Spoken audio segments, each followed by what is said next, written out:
1994. Our family were distributors, just like you.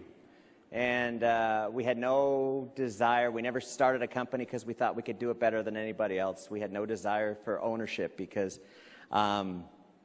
business ownership sometimes has its challenges. You got to think about a lot of different things. When you're out there in the field, all you really have to focus on is growth and being positive and personal development and the fun stuff.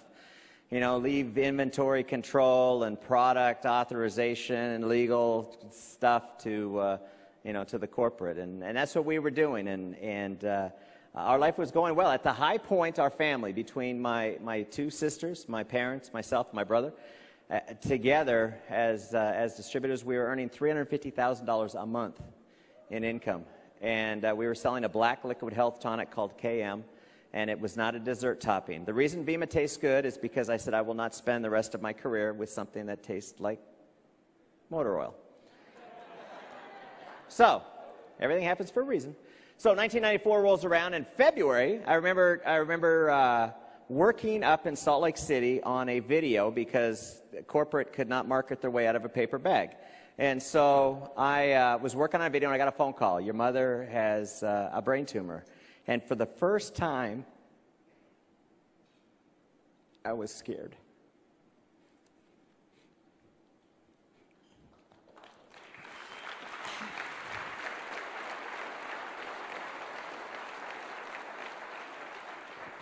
So I get her on the phone and I say, I'm coming home. And she's like, no, you stay and finish the video. And I thought, wow, it can't be serious then.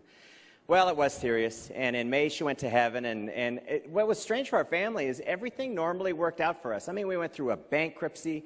They repossessed everything. I mean, it was creditors calling on the phone. I mean, it was some trying times, and it always worked out. My dad always said, hey, we got to work together, keep the ship afloat, and, my sister went to work at C's Candies, and Lauren went to work as a housekeeper, and I went to work as a bag boy, and my brother went to work at the car wash, and my mother went to work as a waitress, and and I remember my mom was very, very sensible, and if somebody was eating something and they didn't finish it, she thought, I'll bring that home.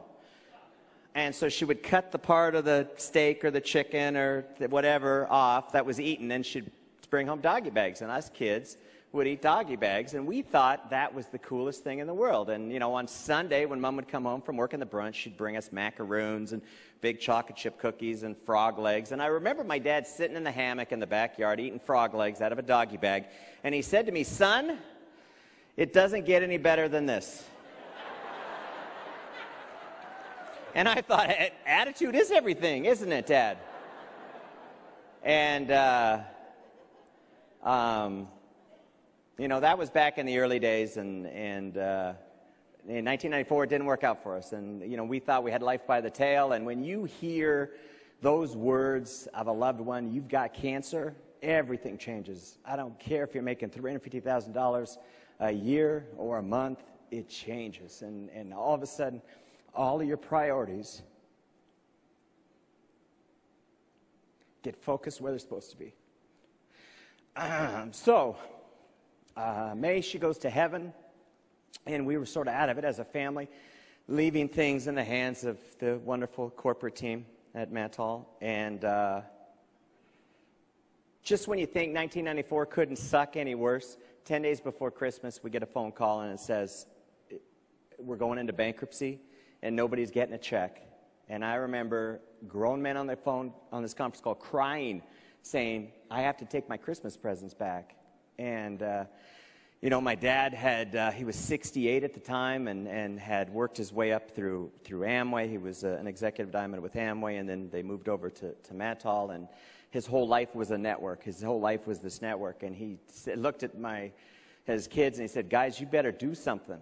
And so we went out to find a home. We looked at a couple different companies, and what we found was this glaring need in the marketplace of a company that thought like a distributor.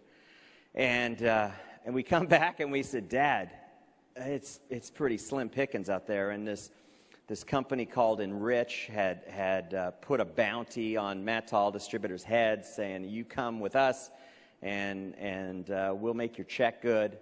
And the family started panicking, and we thought to ourselves, you know what? If those monkeys can run a company, we can run a company, and let's start a company that thought like distributors.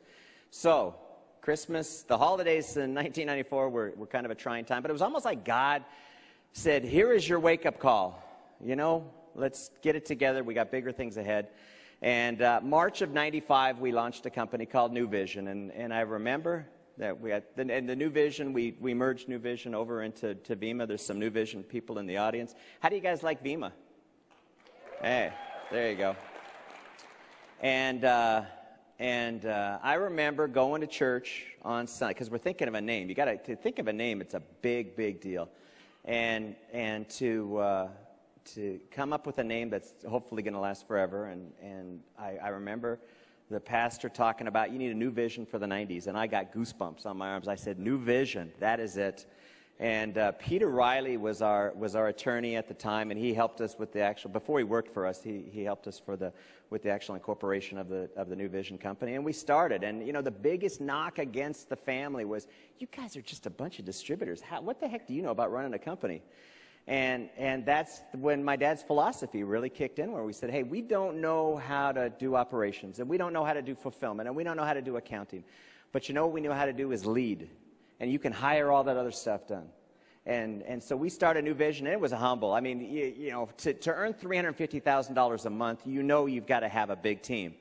And only 1,900 people came with us, and everybody else kind of scattered in the wind. I wonder what they're doing now.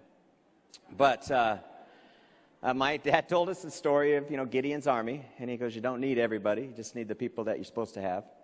And that's what we have here tonight, the people we're supposed to have. And we got started. We did $125,000 our first month, and after 6 months, we were doing $500,000 a month. And a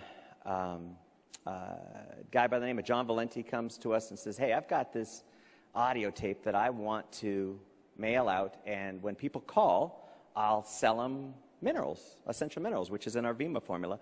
And I always want to be an encourager, and I'm thinking, here's a 23-year-old kid that wants to mail out tapes and wait for the phone to ring. And I said, okay, go ahead. You know, I'll encourage you. And he calls me back at 10 o'clock at night at home about 2 days later. And the phone rings, and you can imagine how happy you are to hear from a distributor at 10 o'clock at night on your home. And he says, I have to quit your company. And I'm like, oh, terrific. Why is that? He goes, well, I talked to Dr. Wallach, you know, the Dead Doctors Don't Lie tape, and he said, you can only mail it out if you become a distributor with me. And so he goes, I'm going to join Dr. Wallach. And I said, well, you know, John, you seem like a smart enough kid, and you probably could run 2 companies, and so why don't you just join his and mail out the tapes, and when the phone rings, does he have flavored minerals? And John said, and if you've ever tasted unflavored minerals, it is the nastiest. It makes KM taste like a dessert topping. I mean, it's nasty. And I said, why don't you just ask the people, do they want flavored or unflavored? If they want unflavored, you sell them his. If they want flavored, you sell them ours. $20 million later, I paid their family because of that one little comment that I happened to make at 10 o'clock at night when I didn't feel like talking to anybody. And it was $20 million. And so, fast forward, New Vision, $27 million a month in sales. And the wonderful government officials at the regulators come knocking on our door and say, hey, let's see the verification for these claims that are being made on this audio tape. And my brother and I looked at each other and we said, there's claims on the audio tape? To give you an idea how many tapes were going out there, we were paying because Dr. Wallach didn't want to sell me the tape. And I went to meet him in Seattle, and I said, you know, Doc, he goes, you can buy my books, but I ain't selling you the tape. And I'm flipping through his books in a Sizzler in Seattle. And I said, Doc, you know, a lot of the stuff in your books are the same stuff you talk about on your tape. And he says, what's your point? I go, it's kind of like a book on tape. I didn't think about it that way. 25 cents a tape. I'll sell it to you. And I said, fine. We were paying him $80,000 and $85,000 a month for these tapes in royalties.